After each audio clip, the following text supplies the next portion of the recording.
साथियों, आज हम जानेंगे नामकरण संस्कार के बारे में। नामकरण संस्कार जन्म के 10वें दिन किया जाता है। सूतक निवृत्ति या गृह शुद्धि के लिए जहाँ प्रजनन हुआ हो तथा जहाँ सूतिका रही हो, उस स्थान या कमरे को अच्छे से साफ कर स्वच्छ कर लेना चाहिए। जो वस्त्र पहनने, बिछाने या ओढ़ने के लिए प्रयोग किए गए हों, उन सब को शुद्ध कर लेना चाहिए। प्राचीन समय में शिशु जन्म के ठीक समय पर ही यज्ञादि कार्य होते थे।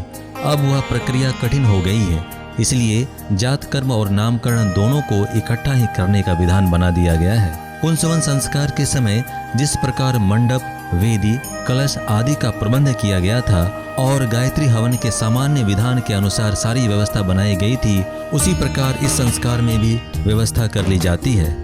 इस संस्कार में उपस्थित लोगों को यथास्थान बिठाकर आसनों पर पति पत्नी को बिठाया जाता है। पत्नी गोदी में बच्चे को लेकर पति के दाहिनी ओर बैठती है और बैठते समय अक्षत पुष्प की वर्षा करते हुए मंगल मंत्र बोला जाता है। नामकरण संस्कार हेतु विशेष व्यवस्था। यदि 10वें दिन नामकरण संस्कार घर में ही कराया जा रहा है तो वहां समय पर स्वच्छता का कार्य पूरा कर लेना चाहिए।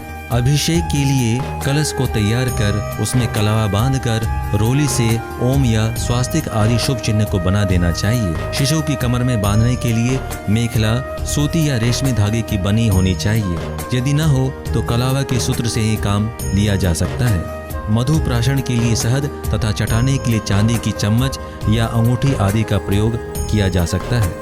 संस्कार के समय जहां माता शिशु को लेकर बैठे, वहीं वेदी के पास थोड़ा सा स्थान स्वच्छ करके उस पर स्वास्तिक का चिन्ह बना दिया जाता है।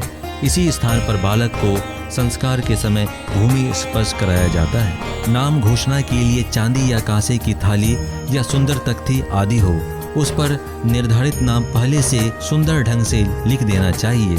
चंदन रोली से उस पर चावल तथा फूल की पंखुड़ियां चिपकाकर रंग बिरंगे रंगों से नाम लिखा जा सकता है। उसके बाद उसे एक स्वच्छ वस्त्र से ढककर रख देना चाहिए। विशेष आहुति के लिए खीर, मिष्ठान या मेवा को पहले से ही बनाकर रख लेना चाहिए।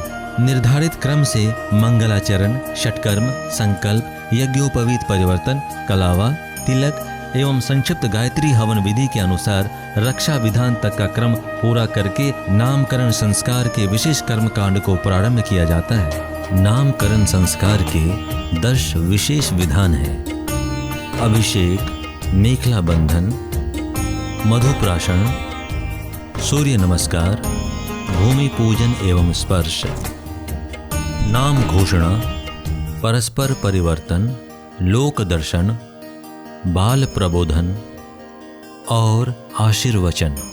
आइए अब जानते हैं कर्मकांड के इन 10 विधानों के बारे में। पहला, अभिषेक। सिंचन के लिए तैयार कलश में मुख्य जल का थोड़ा सा जल या गंगा जल मिलाया जाता है। मंत्र के साथ बालक का संस्कार कराने वालों तथा उपकरणों पर उसका अभिषिंचन किया जाता है।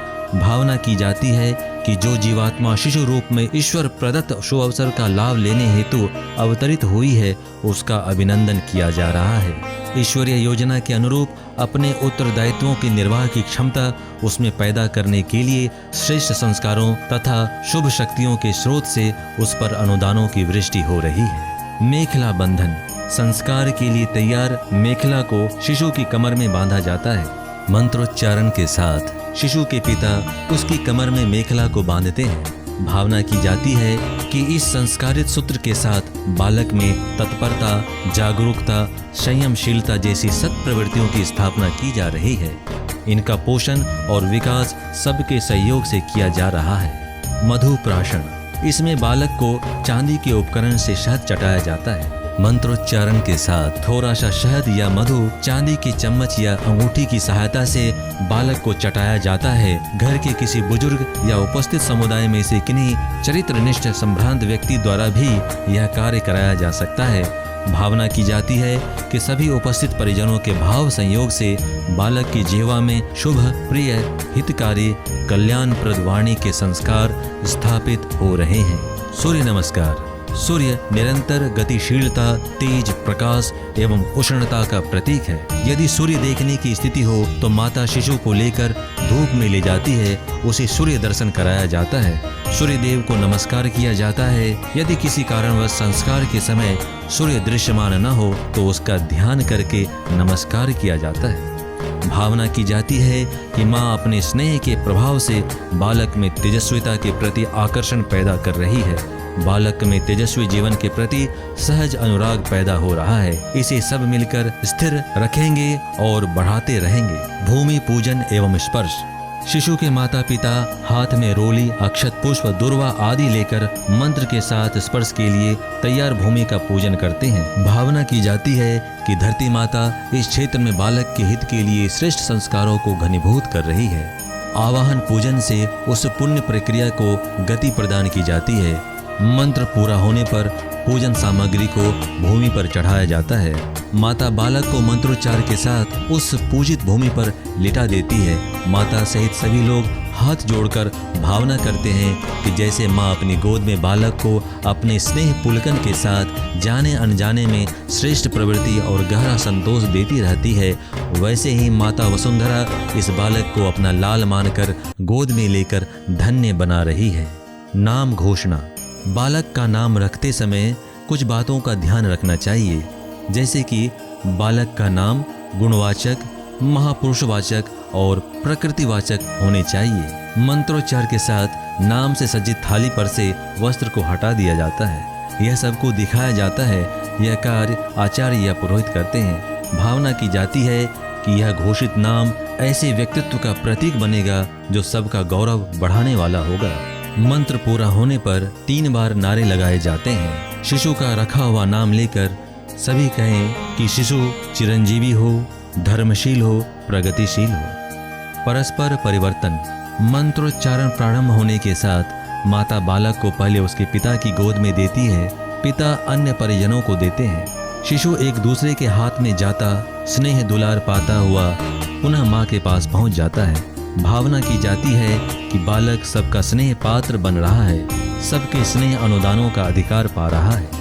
लोक दर्शन।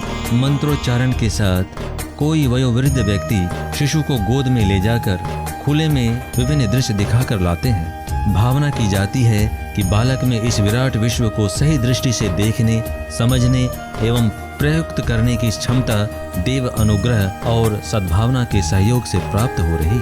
इसके बाद यज्ञ कुंड में अग्नि की प्राण प्रतिष्ठा कर गायत्री मंत्र की आहुतियां प्रदान की जाती हैं। अंत में विशेष आहुति प्रदान की जाती है। इस विशेष आहुति में हवन सामग्री के साथ मेवा, मिष्ठान, खीर आदि मिलाकर 5 आहुतियां मंत्रोच्चार के साथ प्रदान की जाती है। भावना की जाती है कि नामकरण संस्कार के विशेष उद्देश्य के लिए विशेष वातावरण का निर्माण हो रहा है। बाल प्रबोधन। आचार्य या पुरोहित बालक को गोद में लेते हैं, उसके कान के पास भावना पूर्वक गायत्री मंत्र को बोलते हैं। सभी लोग भावना करते हैं कि भाव भाषा को शिशु हृदयंगम कर रहा है और श्रेष्ठ सार्थक जीवन की दृष्टि प्राप्त कर रहा है। प्रबोधन के बाद पूर्णाहुति आदि विशेष कृत्य को पूरा किया जाता है। विसर्जन के बाद आचार्य शिशु एवं अभिभावकों को पुष्प, अक्षत, तिलक सहित आशीर्वाद देते हैं। सभी उपस्थित लोग मंगल मंत्रों के साथ अक्षत पुष्प की वृष्टि कर आशीर्वाद देते हैं। आचार्य पहले बालक को आशीर्वाद देते हैं, फिर अभिभावक को। इस प्रकार अंत में यज्ञ और नामकरण संस्कार का समापन किया जाता है। साथियों, हम अपने अगली वीडियोस में जानेंगे कि बच्चों के नाम कैसे और क्यों रखने चाहिए, जिससे कि वे आगे तेजस्वी, वर्चस्वी और संस्कारवान बन सकें। यह निश्चय के साथ कहा जा सकता है कि हिंदू धर्म की प्रत्येक प्रक्रिया में अवश्य कुछ न कुछ रहस्य छिपा रहता है। वह अंधविश्वास पर आधारित नहीं है, वह बुद्धि और तर्क की कसौटी पर खरे उतरती है। हम उन्हें बाह्य दृष्टि से देखते हैं, उनकी गहराई तक पहुंचने का प्रयत्न नहीं करते, इसलिए नासमझी के कारण उनकी उपेक्षा करते हैं। परंतु अब समय आ गया है कि हम उनको समझें और पुनः उनको अपने जीवन विकास के लिए प्रयोग में लाएं। साथियों, यदि आप सनातन धर्म विज्ञान से जुड़े रहस्यों के बारे में जानना चाहते हैं तो इस चैनल को सपोर्ट करने के लिए इसे लाइक, सब्सक्राइब और वीडियोस को अधिक से अधिक शेयर अवश्य करें। धन्यवाद।